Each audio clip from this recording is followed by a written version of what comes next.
You're listening to the Art Said podcast, episode number 13, Arts Advocacy. What's at stake?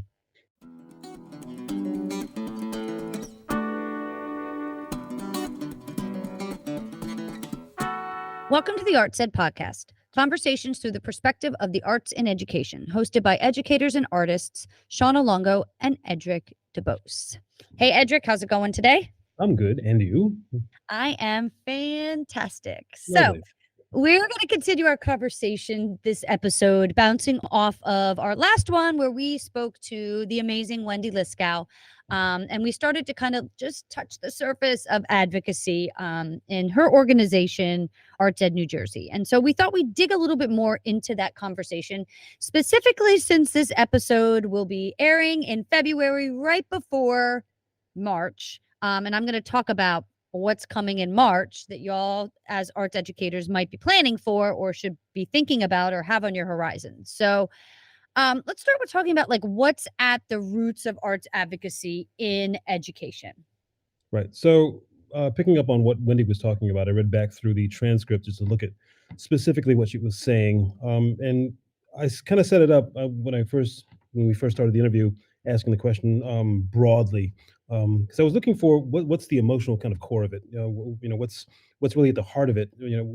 What does she talk about typically to engage people right away? And there were three things that came up when I read back through it, and one was she talked about the importance of helping students find their footing, right? Helping them find their place, a place to be, because it's extremely important. And then she talked about the arts as a means of exploring identity, which I thoroughly relate to because that was me. I was the art kid. My daughter also was the art kid. At a time when you're a teenager, you're trying to figure who you are. You're trying all these different identities. You're trying different clothes, different hairstyles, whatever. You're searching for yourself. So being the art kid was kind of an anchor for me. And I think that happens with a lot of kids. Absolutely. Tons of kids. It happens, the band kids, right? The theater kids. It's an identity. Which is the next step. Because everybody's got to find their tribe. Everybody's got to find their tribe. Which is the next step. So first is a personal identity, then it's about belonging. So you're one of the band kids, the art kids, the drama kids. And I'll never forget, and I see it happen all the time with my students, but I'll never forget as a kid, when I went to my first big arts conference, with all art, the art exhibition, the either community or county, and you meet all these other art kids. And like, I didn't know you guys existed. I didn't know I had a tribe. So there's the belonging, and then there's also then the discovery of voice. You find out that there's this thing that you do that connects you to other people, and people find value in what you're saying or what you're doing or how you're performing, and that again, that larger connection of the world. And this is a thing we say often, the arts offer skills and experiences that are foundational to action and engagement on many different levels, right? So you'll find business people, talking about how the arts influence their approach to a particular problem. I think just to throw a couple of things in, I think a lot of us, because we no longer, actively engage in the art forms that we participate in school. You learn these things in school as kids, and you don't necessarily follow it as a career. But there are things that you learn there. Again, voice, belonging, identity. There are things you establish there, and you don't necessarily practice those forms, so you might kind of forget that you discovered those things. You start to understand those things through that art form, and that's kind of so. When you talk about what's at stake in terms of advocating, these are all the things that are at stake. This is why this is important. Mhm. And just to finish with a quick little story, is about I often think about this. It depends on the role of arts, how you understand the role of arts in a culture, in a society. There was a couple of anthropologists who were in the Amazon, right? And they were in the deep part of the Amazon. They were with a group of people that were disconnected from, modern culture, modern civilization. And so they were sharing with each other. And several people in this group started singing songs for the anthropologists. Just, these are the songs we sing. And they said to one of the men, "Oh, could you please sing us a song?" And he said, "Well, I can't really sing. I'm not a good singer." And they looked at him like, "Did we offend you? Did we?" It was like, "You're talking. You have a voice. You can sing. Why won't you share something? A song you know." And again, that's really about not. It's not a profession. It's not a thing you do. It's a way of sharing, a way of having a conversation. So that's me just trying to. I'm just trying to establish for anybody who's listening this idea of what's at stake. So when you talk about advocating, you have to understand, well, who's it for? And who does it benefit? And how did it affect you? And what growth comes out of this? Absolutely. And when you're talking about belonging and identity, I'm immediately going to social emotional learning, right? And that's the side of education in the arts where there's that social emotional learning side that's so innately intertwined in what we do as arts educators, right? And so I love your point about that you made, like, we have to, like, who's it for, what's at stake. It's advocacy. You can't wait till there's trouble because it's probably too late. And I've said this before, and I will continue to preach this from whatever soapbox I can get on, right? You can't wait for trouble. You have to have consistent communication with whatever audience, for whatever stakeholders. And there may be different groupings of those different stakeholders and communities that you need to communicate. But I mean, in my personal opinion, there's no excuse anymore because the power of social media is your avenue to consistently advocate, right? And so it's very easy if you set up a Twitter or X or whatever it's being called account or an Instagram account and post. And when I started in my new role this year, that was one of the first things I did was they don't have one for the department. I'm going to set one up for us. And I said to the teachers, I don't just want to promote the big events. I don't want to just promote the big things. I want to promote the day to day. That preschool kid in a multiple disabilities class that finally kept a steady beat, or that sang his first sound came out, a nonverbal student that's first sound came out through a song and music, or whatever it is. You can't get to those big, amazing productions and galleries and products that these kids make without having everything that leads up to it. And so that's been my philosophy of advocacy is like, and I've always done this in my career, you got to let people know the process, right? We tend to focus on the product, the end result, versus shifting to, you want to let them know all of that too, but you also need to inform them about what it took to get to that point. What are these kids doing? And how does it look on the grand scheme? Are you a K-12 district? What's kindergarten doing? Because if there's no kindergarten, how are you going to get them to where they need to go as seniors, right? So I think it's really, really important. And I've always done that in my career. I've always, it wasn't about me, and it wasn't about, being selfish and self-promoting the great things in my classroom. No, it was about letting people know what was occurring in the classroom and what the kids were doing, so that when the going gets tough and they're talking about having to make budget cuts, you're not the first topic of conversation. You've built up enough juju, shall we say, right? That you're not the first person people think of as not having value to your school district. And there are two things I always see, and that is that people that advocate tend to be people that have had experiences or share these experiences. And again, when you see a kid make a small breakthrough, it's huge for that kid. It's really, you talk again, special needs kid, they're in a performance, they sing, it's the first time they're singing publicly, and then people responding to them. Now they discover this whole realm of activity that, connects them to other people. That's huge. The other thing is people that advocate. You listen to anybody, you listen to us. They all will all tell you, you got to stay on the case. It's like the circumstances change, the budgets change, the leadership changes, and they come in with we know about that all too well in what a change in leadership can do and how you have to try to rise and navigate that transition. You have to, I'm going off topic here a little bit, but you said that. I think this is right on topic. This is right. You're right. But like, that's where that good juju, and then letting them know what all you do and how much you've done. And it's not about you. I know I'm saying you, but like what you are providing for the students and what the kids are capable of and how the community values what the arts are bringing to the schools. Like, you can't wait for them to ask you. You need to make sure they know. Right. And you can't be afraid to have that conversation. And because here's the thing, I think a lot of people get scared because they don't know how it's going to be received. Right. And it's new people and a new sheriff in town, and what are their, what's their focus and how's it going? And you just have to be willing to listen. If they're not going to respond positively, not having that conversation isn't going to help you. You got to at least let them know your intention. which is another part of advocating. That is having the facts and figures and the research at hand. You have to have that on hand as you know as I don't want to say a weapon, but it's kind of you know. But it's something to help them to understand what's going on, and I think again with so many things coming back to those two questions, who's this for? Yeah, Um, is extremely important. Who benefits? So what does it actually mean? What's at stake here?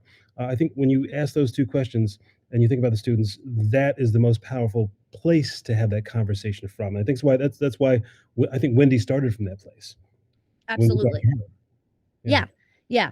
So there's some tools out there to help you guys beyond like set up a social media and just push out pictures or mini performances or just shout from the rooftop something amazing that happened for a kid that day.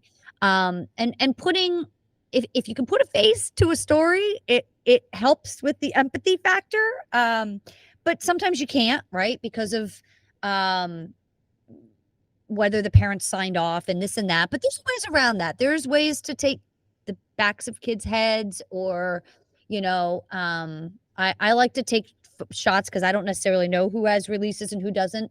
If it's an art class, I'll take pictures of their hands actually creating it. So they're in the picture, but their face isn't in the picture. And so I'm kind of covered. Um, The names have been changed, but the stories are true. Yeah. Yes, exactly. Exactly. So there are tools out there. And listen, we're going to talk about Arts Ed New Jersey right now and the Arts Ed Now. Even if you're listening and you're not in New Jersey, their tools will help you. You don't, I mean, they're great for New Jersey people, but they also will be extremely helpful to people outside of New Jersey.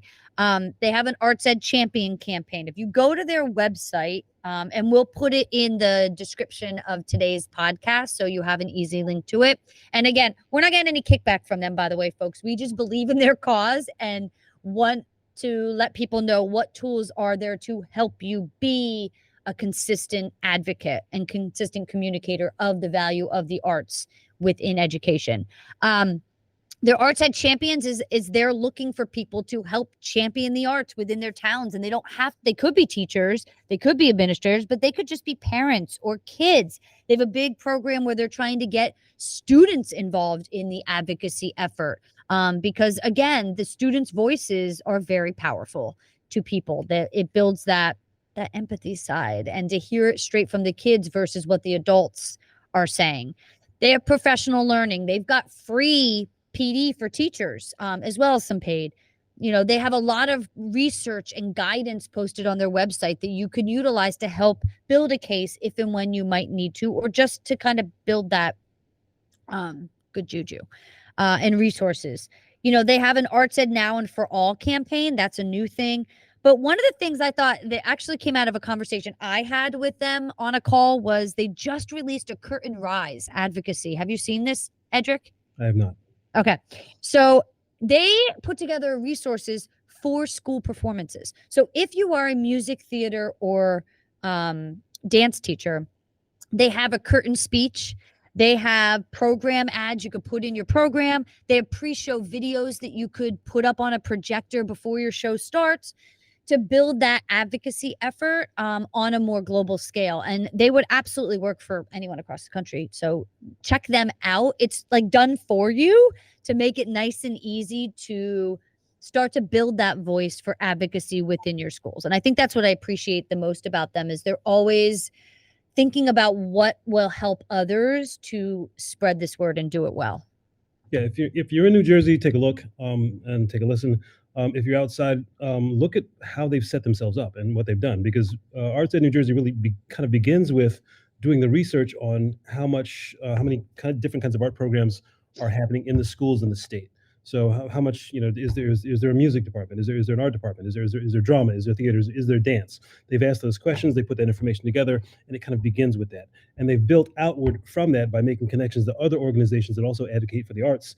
And then this new campaign is a newer wing of what they're doing, because now they're going more grassroots. They're finding people in different parts of the community to activate, and then build upon that. So even as if you're outside of New Jersey, even as a process, if you look at the process of how they started and how they've moved, it gives you a template for what to do. Absolutely.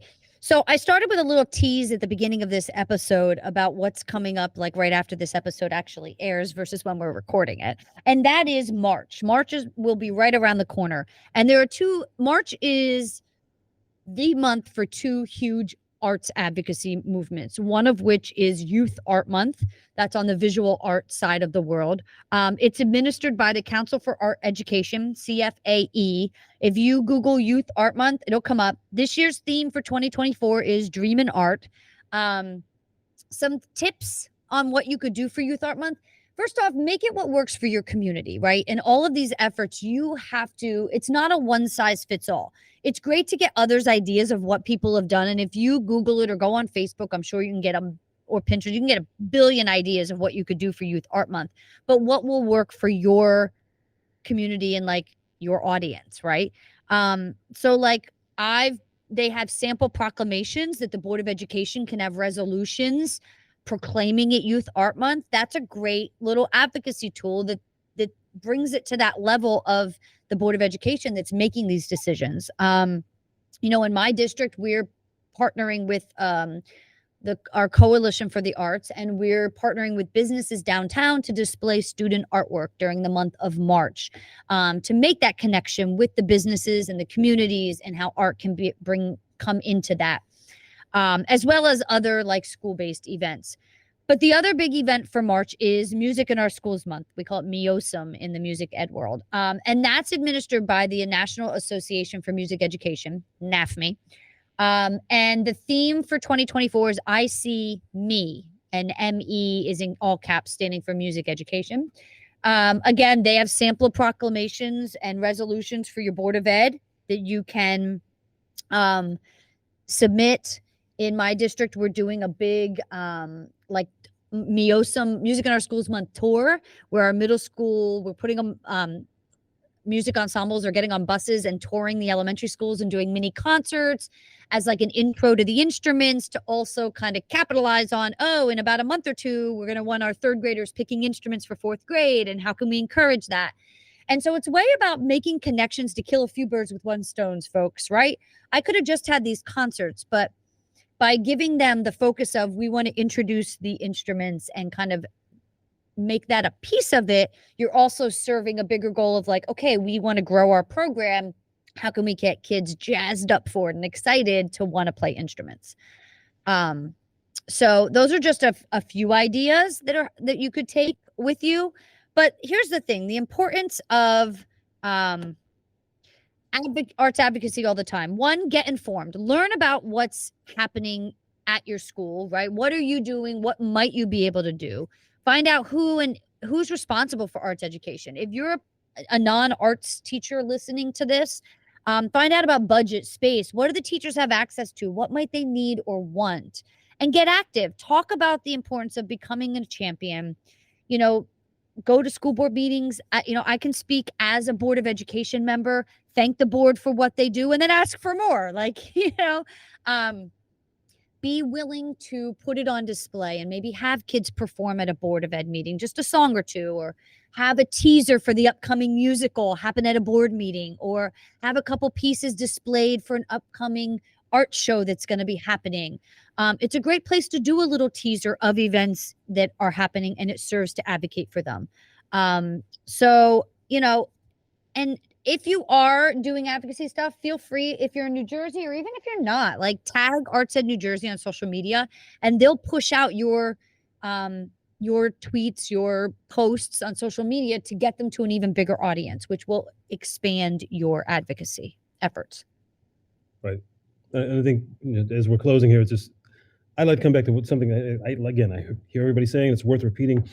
You just can't let up. You can't. No. You have to find ways of continuing to have that conversation. Yeah. You cannot get complacent, not for a moment, because if you love what you do and you're passionate, then we need to constantly be letting people know our passion. And that's really what it's about. It's about sharing our love of the arts and our understanding of what they can do for students within our schools. So, and that's all right, everybody. Yeah, exactly. Thanks for joining us today. We will see you in our next episode. Toodaloo.